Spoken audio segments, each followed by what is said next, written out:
Hey guys, I am here to not necessarily recap but review 90 Day Fiance before the 90 days.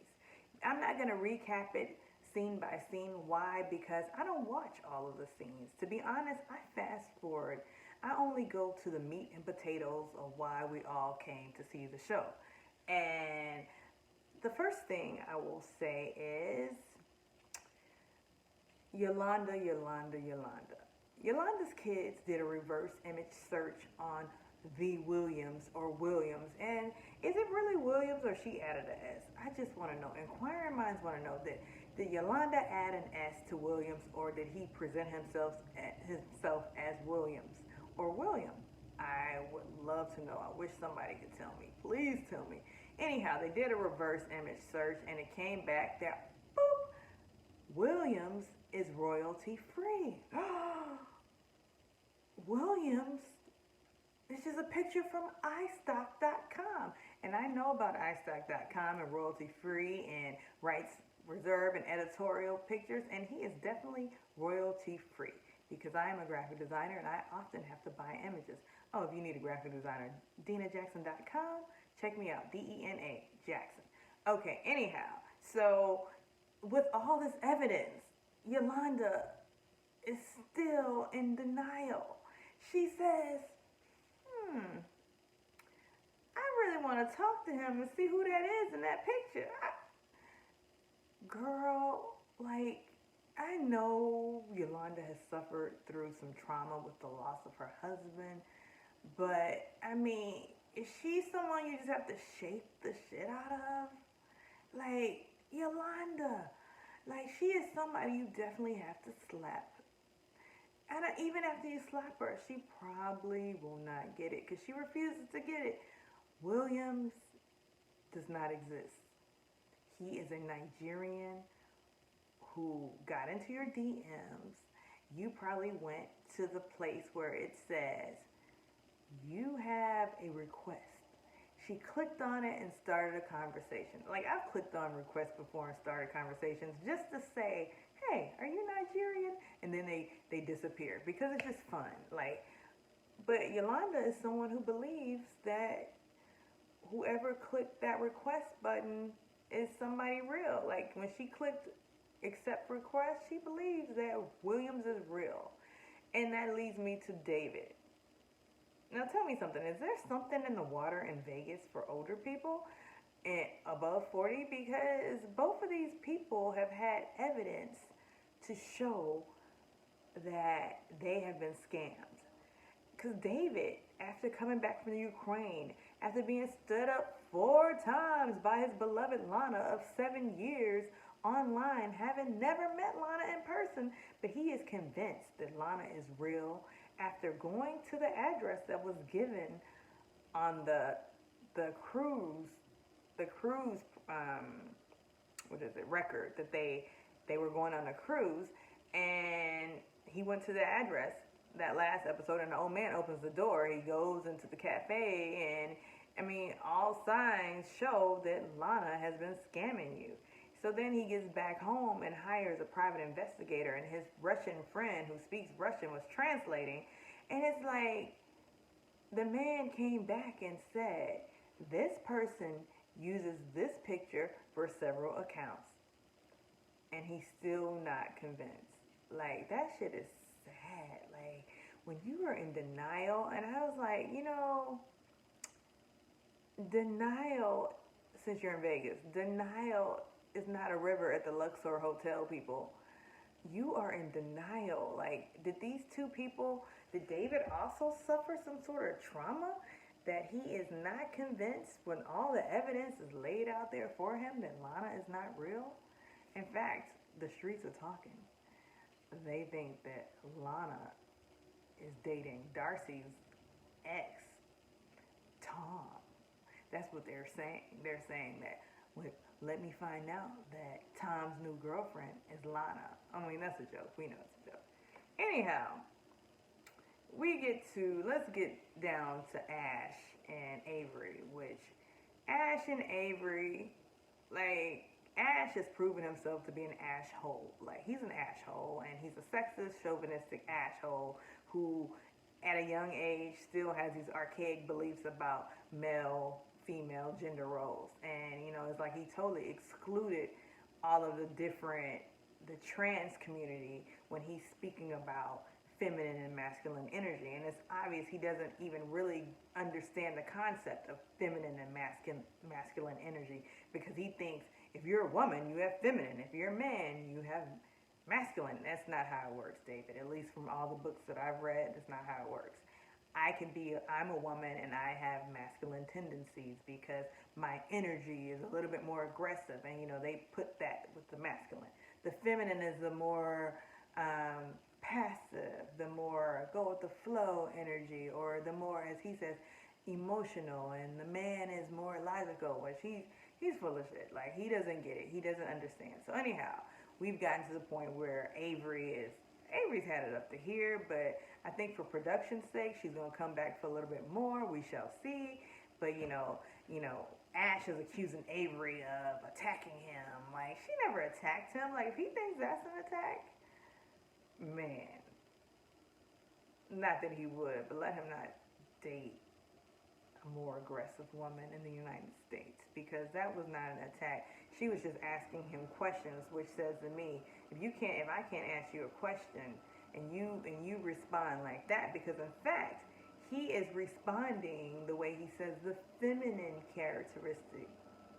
Someone feminine, he's responding how someone feminine would respond. Like, he's getting all emotional in his feelings, and then he starts like trying to muster up some fake tears. I'm leaving. You've attacked me. I don't know if we're watching the same show, people, but tell me, do you think Avery attacked him? Drop into the comments and tell me that. And then, like, they have Stephanie and Stacy. I believe that's their name. Pink, purple hair, and the uncomfortable girl from the United States. Stacy goes home. Is that her name? I don't even know. Because, honestly, I fast forward them. They are so boring. Like, I see her, like, complaining about what purple, pink hair girl is doing. And she's uncomfortable with everything. So I just fast forward. But they did have, a nice scene where purple pink haired girl went home and came out to her parents, and they were totally supportive of it. Okay, fast forward to that. We came here to talk about Rose and Ed. So, in the last episode, Rose,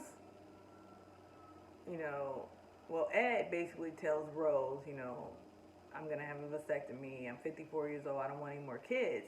And that, like, totally shocks Rose, because once again, that's one thing that judgmental, critical, loves to humiliate Ed, the thumb, has not divulged to Rose. They've been communicating for so long, and she says she wants 2 more kids. That's her dream. So we see Ed, and he wakes up, and Rose has ghosted him. I don't know where Rose is. I woke up and she's not here. You know what's funny to me? I guess because I'm a light sleeper. When somebody moves, when there's a noise, I wake up. So there's no way I could sleep through somebody getting out of bed, getting dressed, and walking out the door. There's no way I could sleep through that. But I guess people can. I'm just not one of them. But I always, like, when I'm watching TV, I know I'm getting off subject, that always amazes me how you don't hear people leaving. Anyhow, so he goes down to have breakfast at a table, and then what do we see? We see Rose coming in out of the grass. She's been walking, and so she comes to him, and Rose is heated. She's like, why didn't you tell me before you didn't want kids? Why didn't you tell me before you did not want kids? Why didn't you tell me before? Now, mind you, I'm not trying to do a stereotypical Asian accent, and that didn't really sound like one. Whenever I hear distinct voices, I tend to do that in life in general. That's just me. You told me, first you told me you lied about your height, you 4'11", you talk about you don't like where I live. I don't even think she said that. You talk about my breath. You embarrass me. I'm done. And I was like, yay, Rose, finally. Because in this whole time of Ed judging Rose, she has never once said anything about his obvious physical flaws. Now, that's insensitive to his disease, but guess what? You know what? I remember a commercial growing up saying, "Don't treat handicapped people like they're special." So, Ed, you can get it. You have been nothing but humiliate. You have humiliated her time and time again. You wanted her to shave her legs. You you basically got her drunk to have sex with you. And then, before the sex, you begged for a holic. And, you could see it all over her face. She didn't want to holic you. But then you gave her the champagne, and then the next morning we find out you slept with her. You went to her hometown, and you disrespected them as if you didn't know that she was from a poor country. You've been questioning her character. I love you, but I don't know if she wants me for my money. And by the way, Rose, you have some funky ass breath, and here's a gift for you, which is actually for me. So, Ed, I have no sympathy for you, and I am glad Rose stood up for herself. What's going to happen next week, though? Who's glad that Ed and Rose are Splitsville? Because I am. Give me your thoughts. Like, let it all hang out about Ed, even if you love Ed, because I know there are some Ed fans who actually don't see through his ways. Like, and then there are those who think of Ed as a pedophile. I'm on the fence, but I do think there is some. I take issue with an older man with someone that much younger because it's clear that Ed is just out to control and make piece together this perfect woman that he couldn't otherwise get in his own country. And I know I've been going on this war path, like in my personal on memes on Instagram, but I think that Ed is trash. And he wants to be a star. He wants to be a celebrity. If you see him, he wants to be a celebrity. He is a self-deprecating man, which people find endearing, but in my mind, he's deprecating himself, if that's the right context to say, just to become famous. Like, he once said that they made him dress up like Tattoo from Fantasy Island. Like, he's willing to humiliate himself so to get ahead. So why not let me just humiliate this girl? Because it was just funny how he was like, oh, at first it was about what I wanted. Now I see Rose might not want me. Like, you didn't even consider that you aren't her ideal. Like, you said, I wonder if she's attracted to me, but you didn't even consider her feelings in any of this, but yet you question whether or not she wants you for love or your money. But you're not considering anything about her. You have nothing in common. You can't even really speak the same language because you have nothing in common. You're like 31 years older than her, like 2 or 3 generations ahead of her. You lived your life when she was even before she was even born. You were a full-on adult with a child. So what? I'm like, it disgusts me talking about Ed after a while. Like, I get so disgusted. I don't know why. It's a TV show, and I guess it brings out emotions in me about male-female interactions that I don't like because the man always believes, no matter what league he's in, believes he deserves the cheerleader, the hot chick, the one that everybody wants. And then he gets mad and goes on a warpath when he doesn't get it and it takes it out on all the other women who might not be the hot cheerleader. They may just be the pom-pom girl. All right, this has gone on too long. Drop into the comments, like, and subscribe.